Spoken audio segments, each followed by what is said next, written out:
Dude, I'm dealing with a fucking migraine this morning after watching this shit last night. I slept on this game trying to figure out what to say, and I still don't really fucking know. The fact that Alabama was up 28-0, the fact that Georgia came back to take a 1-point lead in the fourth, and the fact that immediately following that, Alabama made one of the coldest fuck yous in college football history, made this become an instant classic in the eyes of most fans that tuned in late to watch the game. The fact of the matter is this was fucking terrible to watch for 3 quarters. Alabama had their way with the Bulldogs and there was no stopping them. Jalen Milroe had a damn near perfect first half. The running game was solid. The wide receivers were catching everything in reach, and their defense was turning Carson Beck into a fucking bench warmer. None of this made any goddamn sense. This was not the irresistible force beating the immovable object. It was Roll Tide with Bulldog abuse. You know what else makes no sense? Alabama let off the gas.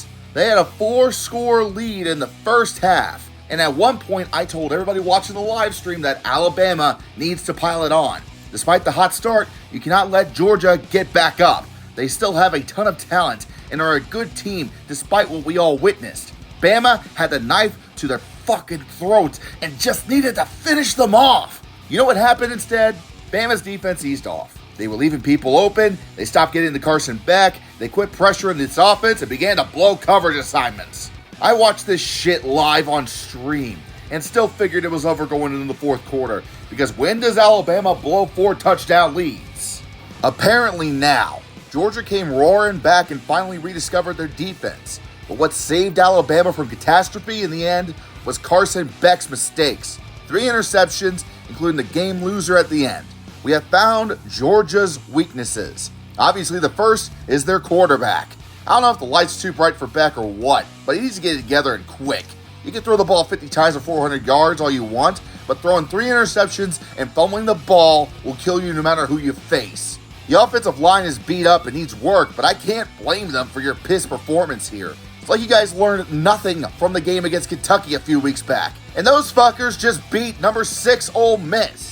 The second weakness, the goddamn defense. They were mossed last night by a wide receiver who isn't even old enough to vote in the election. I get it. Ryan Williams is a great player and could be, alongside Jeremiah Smith, the best in the nation. But it wasn't just Williams you fuckers were obliterated by. Everyone on Alabama, both strategically and physically, dominated Georgia. I saw so many plays of Alabama just muscling this Georgia team. I wondered if these guys were replacements from FCS. It was that fucking bad. Sadly, my Alabama video continues to age poorly. The Tide are here to stay. God fucking help us all. But Alabama needs to finish off their opponents going forward if they want to win their first national title in the DeBoer era. Frankly, both teams should be fucking ashamed of themselves for this shit. Georgia for coming out flaccid, and Alabama for letting them get back in.